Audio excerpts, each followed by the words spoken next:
Listen up, because I'm only going to say this once. My name is Ibrahim Traore, President of Burkina Faso, and I'm here to tell you something that's been burning in my heart and in the hearts of millions across Africa. We are done staying silent. We are done bowing down. We are done letting foreign powers treat our continent like their playground. A few days ago, a message came out. Words, they say, came from Benjamin Netanyahu, the Prime Minister of Israel. They claim he warned African leaders to stay in line or face consequences. Whether he said it or not, I don't care. The message was loud and it was clear. Some people still think they can threaten us, scare us and control us. Well, I've got a message of my own and I'm speaking it loud and clear, not just to Netanyahu, but to anyone who thinks Africa is theirs to bully. We are not your colony. We are not your pawns. We are sovereign and we will fight for our freedom with everything we've got. Let me take you back to that moment in Ouagadougou, our capital. I stood in front of cameras, journalists, and my people. The room was packed, and you could feel the tension in the air. Everyone was waiting to see what I'd say. I didn't have a script. I didn't need one. When you're speaking the truth, the words come straight from the heart. I looked into the camera, and I spoke directly to Netanyahu. I said, we are no longer colonies. We are sovereign nations. If any foreign leader thinks they can threaten Africa into submission, they are gravely mistaken. The room went quiet. You could hear the weight of those words settle over everyone. But I wasn't done. I leaned forward and said, let me make this crystal clear to you, Mr. Netanyahu. Burkina Faso does not answer to Tel Aviv. We don't answer to Washington. We don't answer to any force that thinks it can buy us or bomb us into doing what they want. I meant every word. This wasn't just about Israel. This was about every nation that's ever tried to control Africa, exploit our resources or silence our people. I ended with a warning. If you come for one of us, you come for all of us. Africa is not yours to threaten. You might be wondering why I chose to speak out like that. Why not stay quiet like so many leaders before me? Why not send a polite letter or make a phone call behind closed doors? Because that's not who I am. That's not what Burkina Faso stands for anymore. And that's not what Africa needs. For too long, our continent has been treated like a place where powerful countries can do whatever they want. They've taken our gold, our diamonds, our oil. They've drawn lines on our maps, split our people apart, and told us how to live. Even after we fought for independence, they kept meddling, using money, threats, or soldiers to keep us in line. I'm done with that. My people are done with that. Africa is done with that. When I heard about Netanyahu's so-called warning, it wasn't just an insult to me or Burkina Faso. It was an insult to every African who's ever dreamed of a free, proud, and united continent. I couldn't stay silent. Silence is what they expect from us. They expect us to be afraid, to bow our heads, to say, yes, sir. But I'm not that kind of leader. I'm here to fight for my people, for our dignity and for our future. And I know I'm not alone. After I spoke, something incredible happened. My words didn't just stay in that room in Ouagadougou. They spread like wildfire. People started sharing the video of my speech on X, Telegram, WhatsApp, everywhere. Within hours, millions of people had seen it. Not just in Burkina Faso, but across Africa and beyond.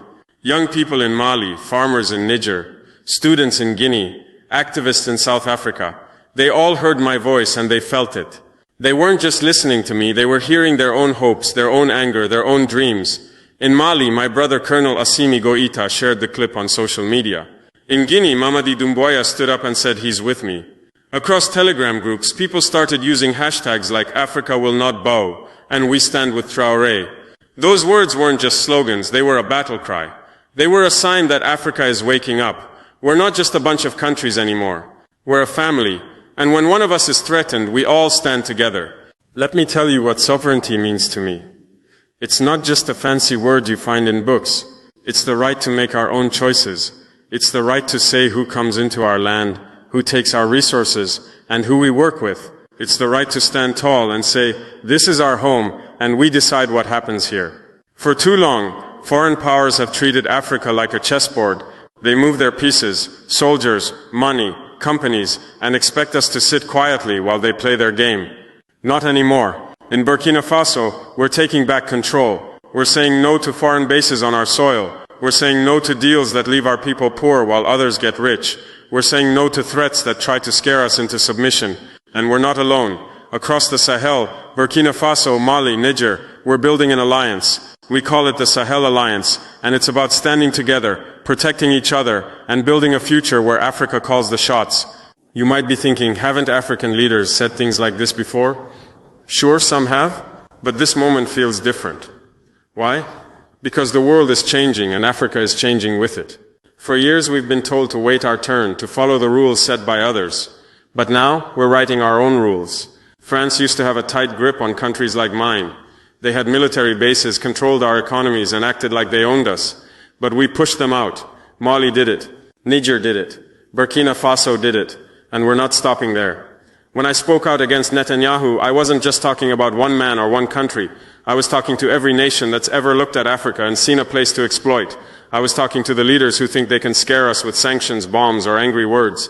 I was telling them that Africa is rising and we're not afraid anymore. My speech wasn't reckless, it was necessary. It was a reminder to the world that we're not just here to survive, we're here to thrive, to build, to lead. You know what's interesting? After I spoke, Israel's government didn't say a word. No response, no statement, nothing. That silence speaks louder than any speech. It tells me they weren't ready for someone like me to stand up and call them out. They're used to African leaders who stay quiet, who play nice, who don't make waves. But I'm not here to play nice. I'm here to tell the truth, no matter who it makes uncomfortable. The Western media, they barely touched the story. They didn't want to give it airtime because it doesn't fit their narrative. They want to keep painting Africa as a place that's weak, divided, and dependent. But we're changing that narrative. Every time someone shares my speech, every time a hashtag trends, every time another African leader stands with me, we're rewriting the story of our continent. We're showing the world who we really are. I didn't set out to become a symbol. I'm just a man from Burkina Faso, fighting for my people.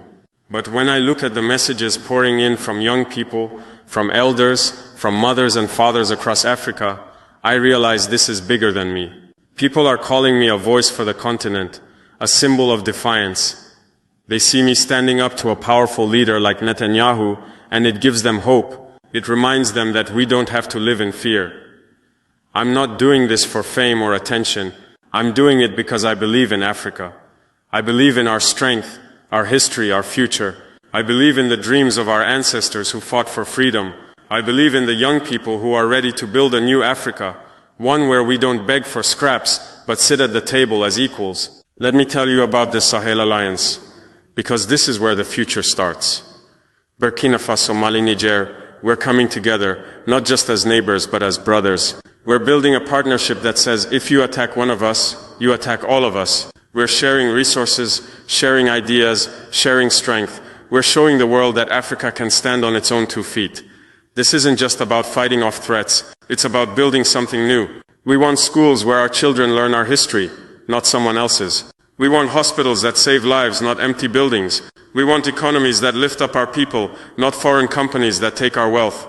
The Sahel Alliance is just the beginning. I dream of a day when all of Africa stands together, north, south, east, west, united as one.